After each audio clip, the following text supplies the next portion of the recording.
US-ലെ Washington എന്ന് പറഞ്ഞ സ്റ്റേറ്റിലെ the highest mountain ആണ് ഈ കാണുന്ന മൗണ്ട് റെയിനിയർ. അതൊരു ആക്റ്റീവ് വോൾക്കാനോ ആണ് കേട്ടോ, and also consider one of the dangerous volcanoes in the world. അപ്പോൾ നമുക്ക് ഈ മൗണ്ട് റെയിനിയറിനൊന്ന് പോയി കണ്ടല്ലോ. അതിന് നമ്മൾ മൗണ്ട് റെയിനിയർ നാഷണൽ പാർക്കിൽ കൂടെ കുറച്ച് ദൂരം ഡ്രൈവ് ചെയ്ത് പോകണം. നല്ല ഭംഗിയുള്ളൊരു ബ്യൂട്ടിഫുൾ ഡ്രൈവാണ് കേട്ടോ അത്. കുറച്ച് ദൂരം ഇങ്ങനെ ഡ്രൈവ് ചെയ്ത് കഴിഞ്ഞ് കഴിയുമ്പം അവിടെ ഒരു റിഫ്ലക്ഷൻ ലേക്കുണ്ട്. വെതറൊക്കെ നല്ലതാണെങ്കിൽ നമുക്ക് ഈ റിഫ്ലക്ഷൻ ലേക്കിൽ ഇതുപോലെ നല്ല പെർഫെക്റ്റ് ഒരു റിഫ്ലക്ഷൻ കിട്ടും മൗണ്ട് റെയിനിയറിൻ്റെ.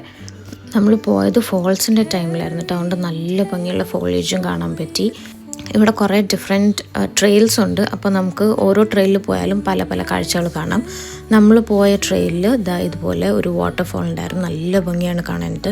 ബാക്കിൽ ഇങ്ങനെ മൗണ്ട് റെയിനിയറൊക്കെ ആയിട്ട്. ഇതിൻ്റെ പേരാണ് മെർട്ടൽ ഫോൾസ്. ഈ മൗണ്ട് റെയിനിയറിനെ കുറച്ചുകൂടെ ക്ലോസർ കാണാൻ വേണ്ടി പിന്നെ നമ്മൾ വേറൊരു ട്രെയിലിലൂടെ കയറി അവിടെ ചെന്ന് സൺസെറ്റും കണ്ടു. പിന്നെ മുകളിൽ കാണുന്നത് ഗ്ലേസിയേഴ്സ് ആണ് കേട്ടോ. അടിപൊളിയല്ലേ?